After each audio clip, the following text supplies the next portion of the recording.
to you by Penguin.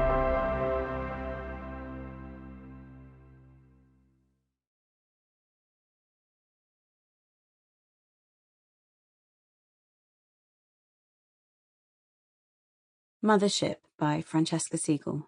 Read by Francesca Segal.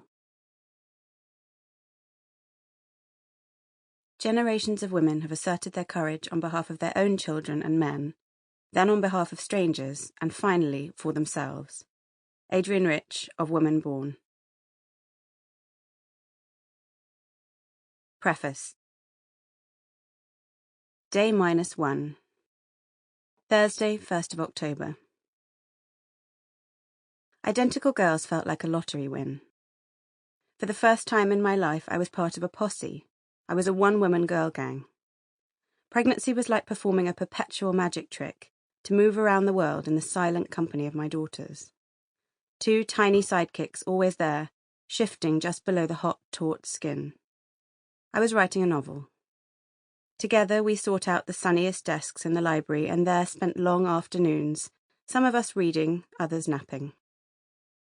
We shared a new and urgent interest in anchovies and cottage cheese. On Tuesdays and Thursdays, the 3 of us did Pilates. At night, I dreamed them into being, but during the day I didn't have to, for I felt them. They were there and with me, wild for sugar, protesting little pugilists if I had the temerity to drink iced water. At my fortnightly visits to the hospital multiples clinic, the sonographers would tut a bit, fussing that both babies were measuring small. But before my eyes they wheeled and flipped with great energy, and they were growing steadily. Everything was as it should be. At every midwife appointment I received rave reviews for blood pressure, for blood sugar, for appropriately substantial weight gain, for being a sensibly mainstream blood group. Despite being over the age of 35 and carrying twins, my pregnancy was plain sailing. I felt excellent. I have not surveyed my friends widely, but I believe I was probably smug and unbearable. And so it was with shock that I sat up in bed one morning, 29 weeks and 6 days pregnant, to discover that I'd wet myself. I wondered if there was some way I might whip the sheets from under Gabe as he slept on beside me, as a circus clown pulls a tablecloth from beneath a china tea set. Maybe he would never have to know. But when I reached for my phone to Google sudden pregnancy incontinence, the screen's white glow revealed that what had begun to leak from me was blood. Most of the next 36 hours were dull. At the Central Hospital, I was put on an antenatal ward and told that I needed to stay in for 24 hours observation. Each episode would reset the clock. 6, 8 hours would pass. I would be given permission to dress and venture out for some air. I would bleed again, and then be rushed to the labour ward where nothing would happen.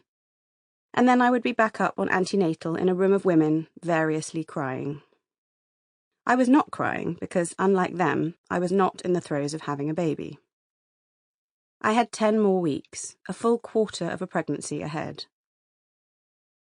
On my last scan, baby A had measured somewhere around 2 pounds. Baby B was smaller. The weight of 4 packets of butter or a few apples. Less than a bag of sugar. They couldn't come now, I remember thinking, and so they wouldn't. I was very calm. Around midnight, I shambled to the loo, closing myself into the bathroom with relief at the brief solitude, at the relative silence. But suddenly it came again, and this time, within seconds, much of the floor was slick with blood.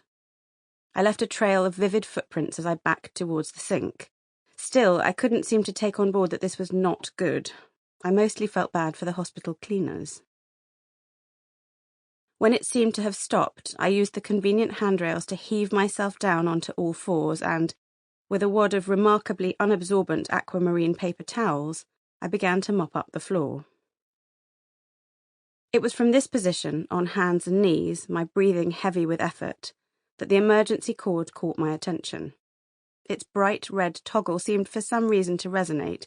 How clever it is, I thought, from my position on the smeared tile, that someone could reach that cord even from down here. My own face confronted me at the unexpected bottom of a full-length hospital mirror, chalk white. Sample complete. Ready to continue?